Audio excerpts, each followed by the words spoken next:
복음서에는 예수님께서 맹인을 고치신 기적이 많이 소개되어 있습니다.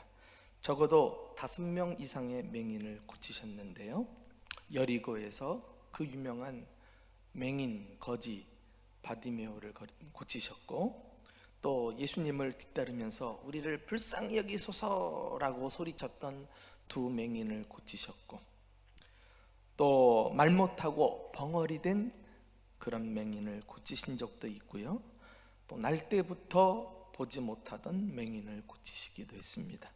그리고 오늘 본문에 나오는 벳세다에 사는 맹인을 고치십니다.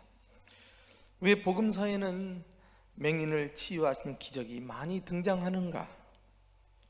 실제로는 중동은 이 망막에 손상을 줄 정도로 강렬한 햇빛이 내리비치는 지역입니다.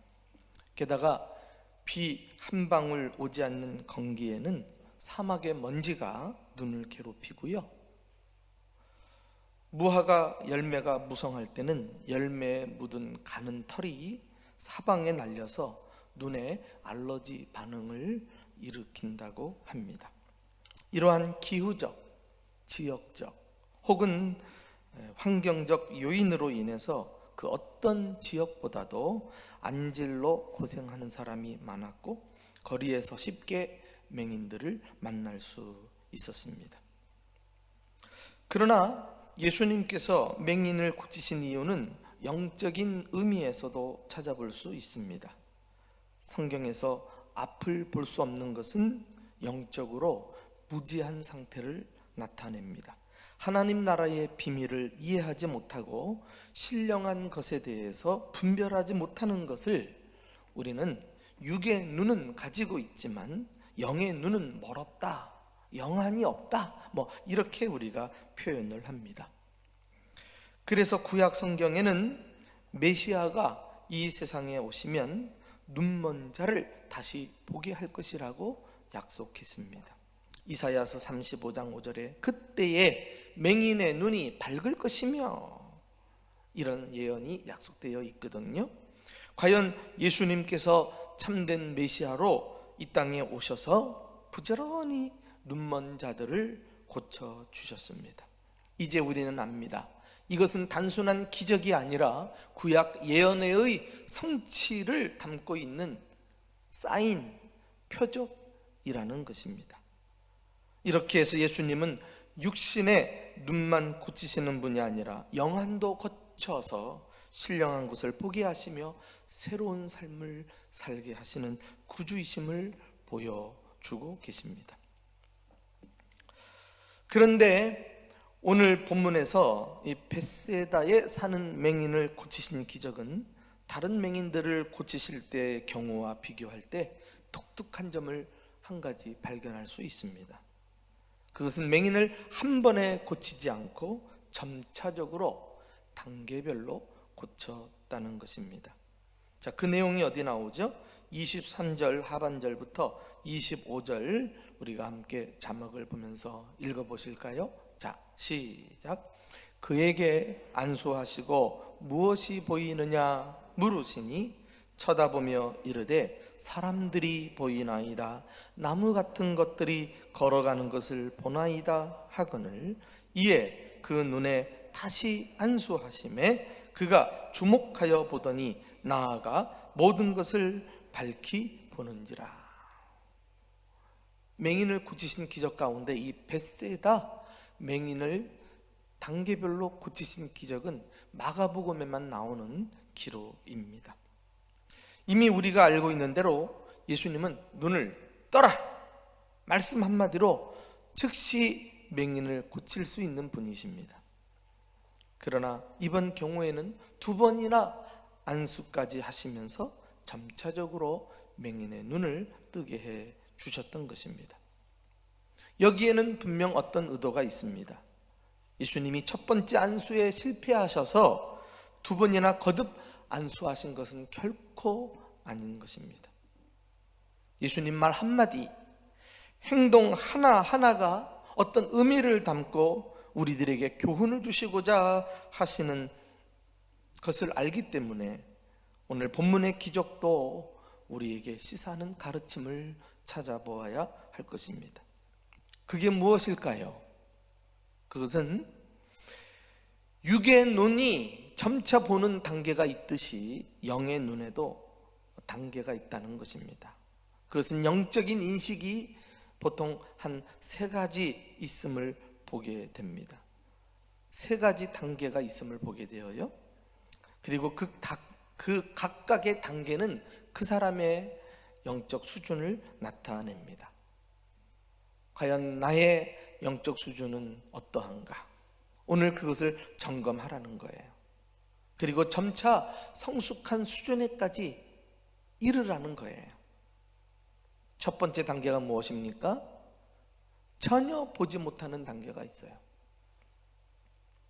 본문이 어떻게 시작됩니까? 우리 22절부터 23절 함께 읽어봅니다. 시작.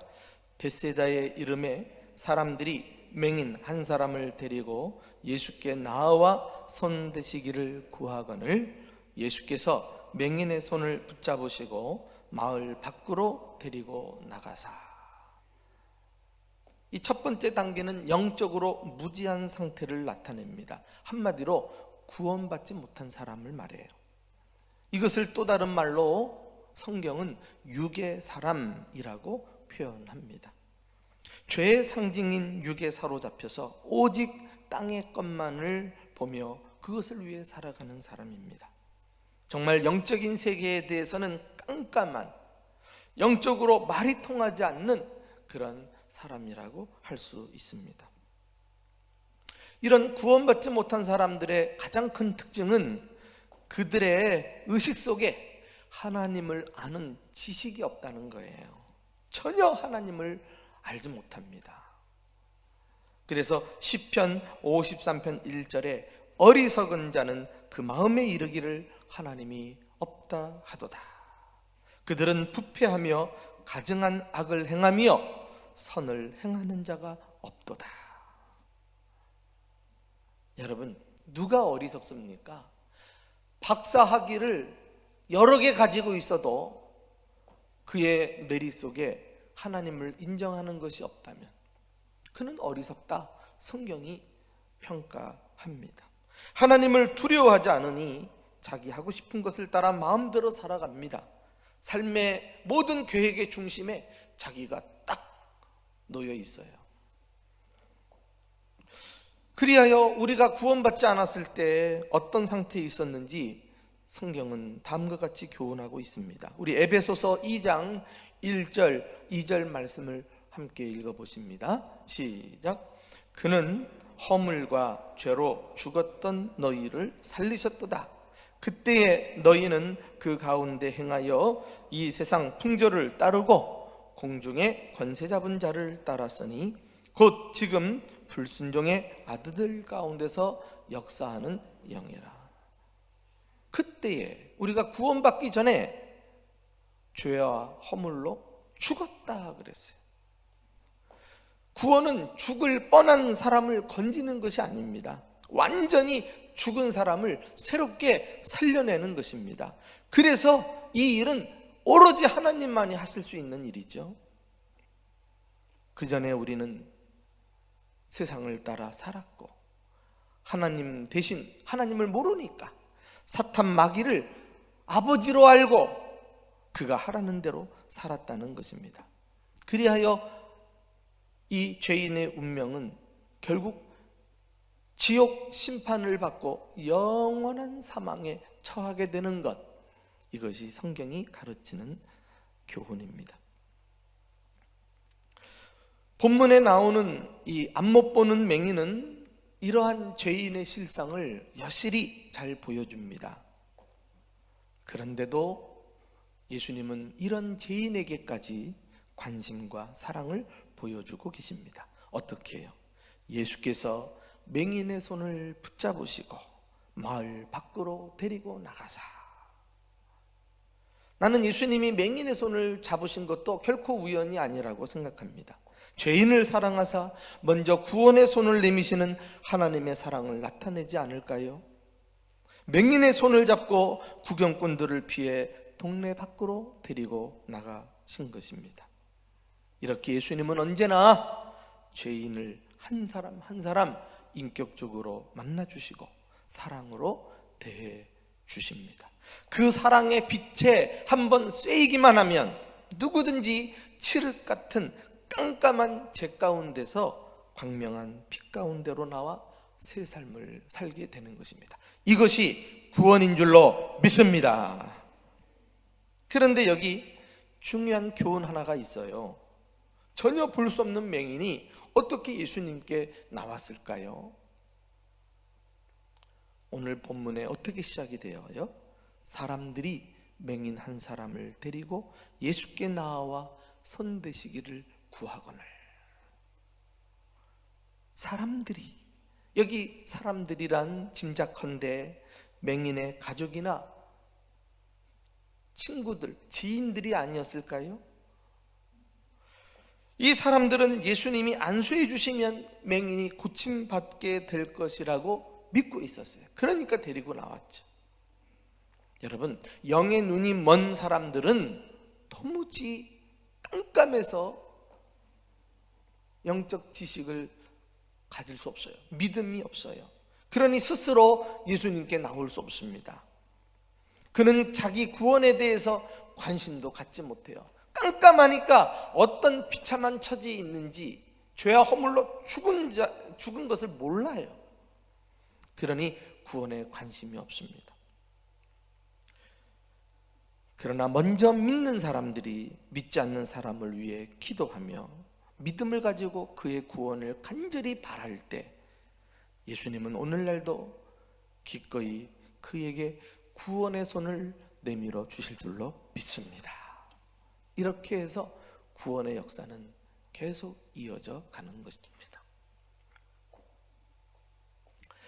두 번째 단계는 사물을 희미하게 보는 단계가 있어요. 사물이 희미하게 보이는 단계. 이 단계는 보기는 보아도 잘 분별하지 못하는 상태입니다. 영적인 눈은 띄었지만, 구원은 받았지만 영안이 흐려서 진리를 바로 깨닫지 못하는 사람들을 말합니다.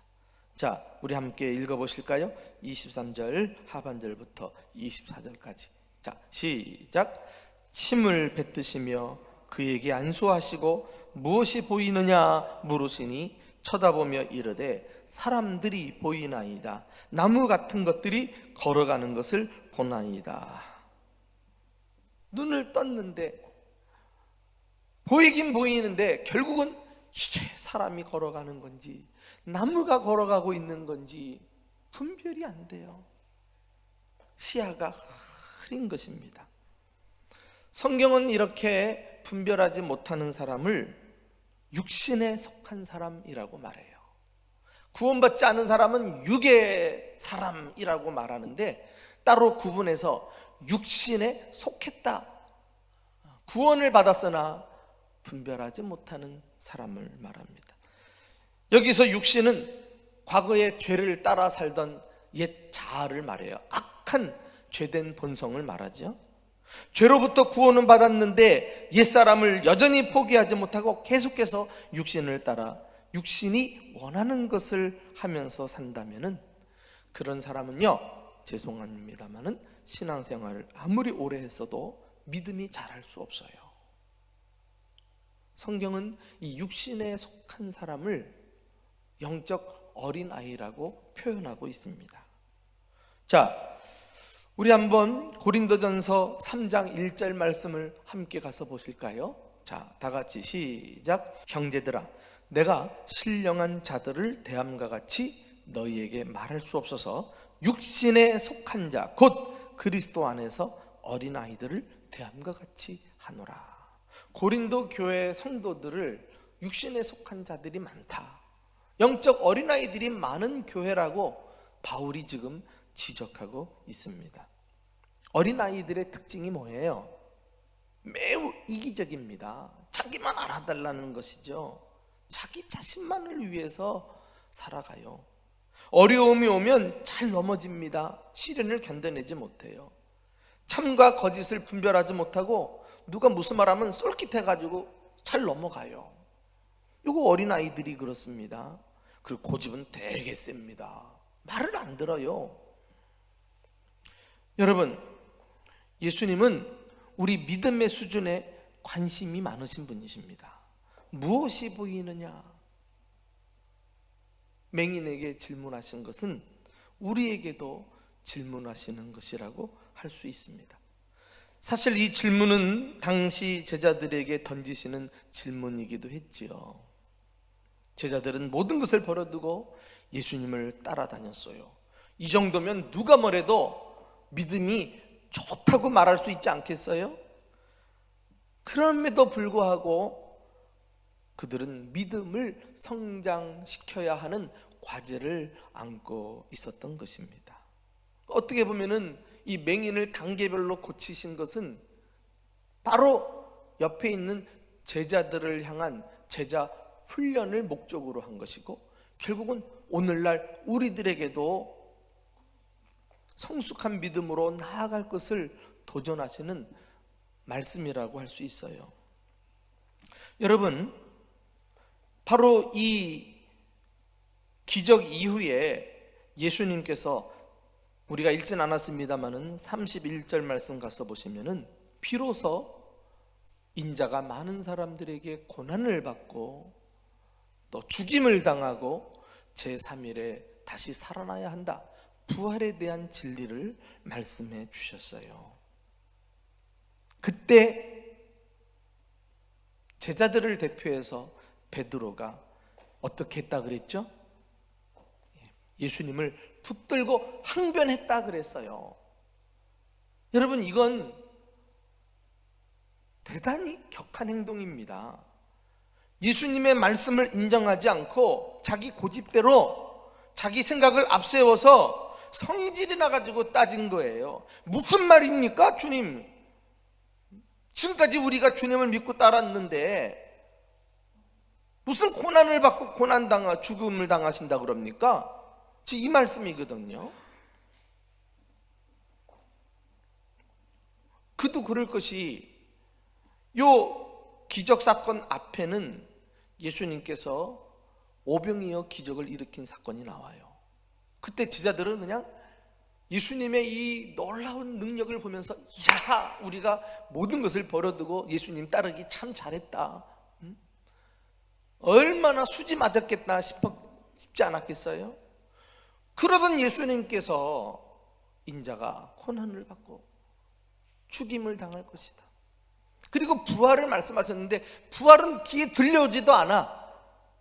그냥 고난 없이 계속 쭉쭉쭉쭉 성공 가도로 달려가면 얼마나 좋아요. 주님, 무슨 말씀입니까? 그렇게 하시면 안 됩니다. 이렇게 지금 따지고 있는 거거든요. 붙들고 그랬으니까 막 멱살은 안 잡았지만은 얼마나 격하게 예수님에게 반응했느냐 말이에요. 그때 예수님께서 하신 말씀입니다. 우리 한번 33절을 읽어보실까요? 33절 시작. 예수께서 돌이키사 제자들을 보시며 베드로를 꾸짖어 이르시되, 사탄아, 내 뒤로 물러가라. 너는 하나님의 일을 생각하지 않고 도리어 사람의 일을 생각하는도다. 당시 베드로와 제자들은 하나님을 위해서가 아니라 알고 보니 자신들을 위해서, 예수 따르다가 손해볼까봐 예수님을 굳고 만류하고 있는 거예요. 지금 그들의 영적 수준은 하나님의 일은 보이지 않고 오로지 자기 안위와 사람의 일만 보이고 있었던 것입니다. 하나님의 뜻과 상관없이 하나님보다 자신을 위하는 사람이 영적으로 흐린 눈을 가진 사람이에요. 하나님 뜻보다 자기 만족을 위해 믿는 사람이 육신에 속한 자, 영적 어린 아이들이라고 할 수가 있어요.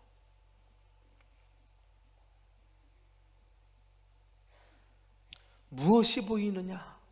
주님은 지금 우리에게도 말씀하고 계십니다. 예수 믿은 지 오래되었는데 어떤 동기에서, 어떤 목적을 가지고 주님을 따르고 있습니까? 이런 코로나 위기 앞에서 참 목숨 걸고 무엇 때문에 예배를 드리고 계십니까? 주님이 지금 묻고 계신 거예요. 영적 어린 아이의 또 다른 중요한 특징은 고집이 세다 그랬죠. 고집이 세요. 자기 주장, 자기 뜻만 내세우면서 열심을 내지만은 그것이 하나님의 뜻과 전혀 상관없는 열심일 땐 오히려 하나님 나라에 해가 되고 교회 공동체에 해가 되는 것을 볼 수가 있다니까. 그런데도 열심을 낸다는 것 때문에 그것이 옳은 줄 알고 출창 그 길로 가요.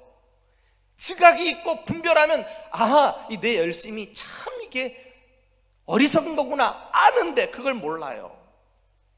마치 이런 거죠. 제가 부목사 시절에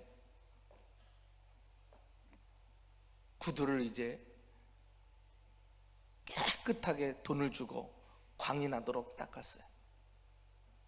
그런데 우리 아이들이 유치원에 갔다가 과제가 아빠 구두 닦아주기. 그러니까 오자마자 아빠 구두 닦아주겠다고 현관으로 나가는 거예요. 나는 시꺼먹는 거죠. 왜요? 지금 그렇지 않아도 빛이 반짝반짝 지금 나게 광을 닦아놨는데 이 아이들 괜히 손댔다가 오히려 광 다 죽이고 안 닦아준만 못하는 거예요. 여러분, 우리가 분별하지 않고 성숙하지 않은 수준에서 주님을 위해 봉사하고 하는데 열심, 그것이 오히려 주님의 영광 가릴 때가 있다는 사실 아십니까? 그걸 분별하셔야 돼요. 아, 이건 내 열심이구나. 자제해야지. 내 뜻을 포기해야지.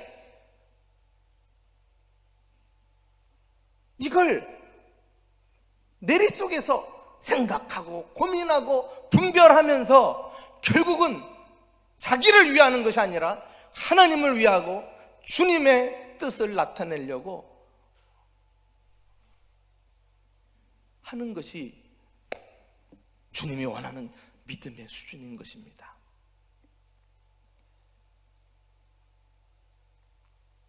정말 우리가 교회 생활하면서 신앙생활하면서 자주 점검해 보아야 할 태도라고 생각합니다.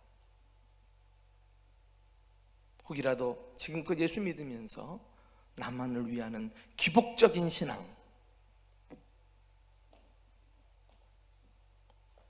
그리고 내 중심으로 일하는 이기적인 신앙, 이곳에 안주하여 영적으로 주님의 뜻을 분별하지 못하는 어리석음을 회개하고 우리는 그 다음 단계로 나아가도록 힘써야 하겠습니다. 마지막 세 번째 단계가 뭡니까? 마지막 단계가 뭐예요? 모든 것을 밝히보는 단계예요. 자, 우리 25절 다 같이 읽어볼까요? 25절 시작. 이에 그 눈에 다시 안수하심에 그가 주목하여 보더니 나아가 모든 것을 밝히 보는지라. 모든 것을 밝히 보는지라. 맹인의 눈이 완전하게 고침을 드디어 받았습니다. 이렇게 마지막 단계는 온전한 지각을 가지고 영적으로 잘 분별하는 상태입니다. 아, 저건 나무입니다. 아, 저건 사람이 걸어가네요. 뭐 이런 거죠. 성경은 이런 사람을 신령한 사람이라고 말합니다. 신령한 사람은 앞에 나온 이 육에 속한 사람, 영적 어린 아이와 반대로 성숙한 사람이라고 말합니다. 성숙한 사람의 특징은 결코 자기중심적이지 않아요. 이기적이지 않고 하나님 중심적입니다. 자기보다 하나님을 위하는 사람이에요. 자기 뜻과 하나님 뜻을 잘 분별해서 자기 뜻을 내려놓고 하나님의 뜻을 이루며 살아가는 사람입니다. 도대체 우리가 분별해야 할 하나님의 뜻이 무엇일까요? 분명하게 바로 보아야 할 하나님의 일이 무엇일까요? 여러분, 베드로에게 네가 사람의 일을 생각하고 하나님의 일을 생각하지 못하는도다 이렇게 꾸짖은 다음에 예수님께서 본격적으로 제자 훈련을 시키십니다. 그리고 하신 말씀이 34절에 나와요. 자, 우리 34절 다 같이 읽어보실까요? 시작. 무리와 제자들을 불러 이르시되 누구든지 나를 따라 오려거든 자기를 부인하고 자기 십자가를 지고 나를 따를 것이니라. 하나님의 뜻은 자기를 부인하고 자기 십자가를 지고 주님을 따르는 거예요. 십자가를 지는 거예요. 십자가가 선명하게 분명하게 보이는 사람은 신령한 사람이에요. 최고 성숙한 사람이에요. 자기 십자가를 지라 그랬어요. 십자가에 대해서 의견이 분분합니다. 그러나 예수님이 그 다음 구절에 십자가가 무엇인지 분명하게 설명을 해놓았어요. 우리 35절 이어서 읽어봅시다. 시작. 누구든지 자기 목숨을 구원하고자 하면 잃을 것이요 누구든지 나와 복음을 위하여 자기 목숨을 잃으면 구원하리라. 할렐루야. 여러분, 십자가가 무엇입니까? 예수와 예수의 복음을 위해서 예수를 믿으면서 자기 목숨을 내놓는 거예요. 이 각오하고 따르는 게 십자가를 지는 거예요. 뭐 집안에 조금 있는 어려움, 십자가다, 그 정도가 아니에요. 십자가는 주님과 상관 있는 거예요. 하나님의 일과 상관 있는 거예요. 그냥 인생의 무거운 짐 정도가 아니란 말이에요.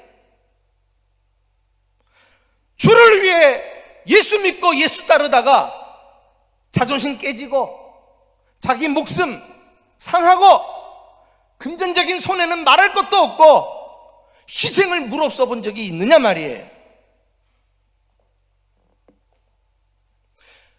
그렇게 주님을 믿는 사람이 최고 성숙한 사람이에요. 그런 사람은 세상 일과 하나님의 일을 분명하게 분별하는 영적 지각이 있어서 모든 것을 밝히 깨닫고 밝히 보는 사람입니다.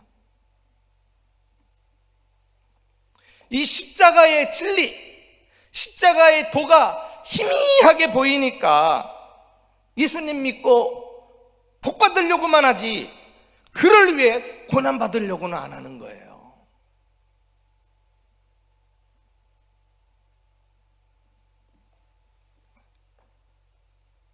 무엇이 보이느냐? 십자가가 보이느냐? 예수 믿고 무엇을 보면서 나를 따르고 있느냐? 세상에 우리 시선을 빼앗는 5만 가지가 많지만 믿음의 최고 단계, 가장 신령하고 성숙한 믿음의 사람은 십자가만을 바라보고 십자가에 나타난 주님의 뜻을 향해 살아가는 사람인 줄로 믿습니다. 그 믿음 가지라는 거예요.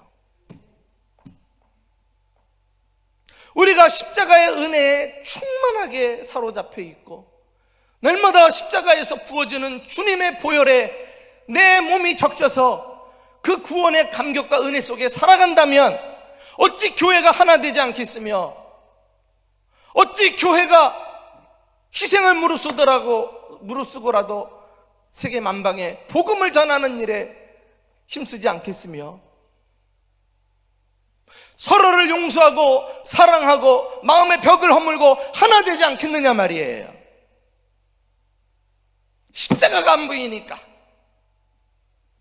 자기만 보이니까, 자기 열심 가지고 갓난 아이인 줄도 모르고 그렇게 신앙생활 하는 거예요. 그 문제 해결하라는 거예요. 어떻게?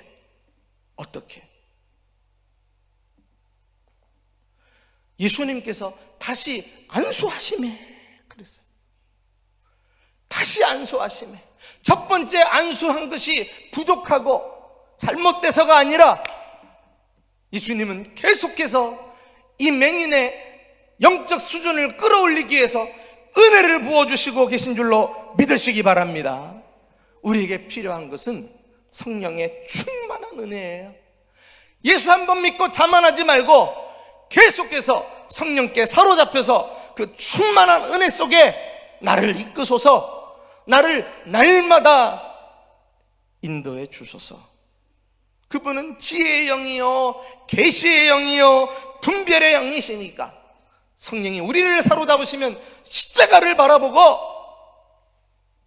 주님을 온전하게 믿고 따르면서 주님이 참으로 우리에게 원하는 일, 주를 위해 고난받고 희생하는 일, 그 일을 우리가 완수하지 않겠습니까?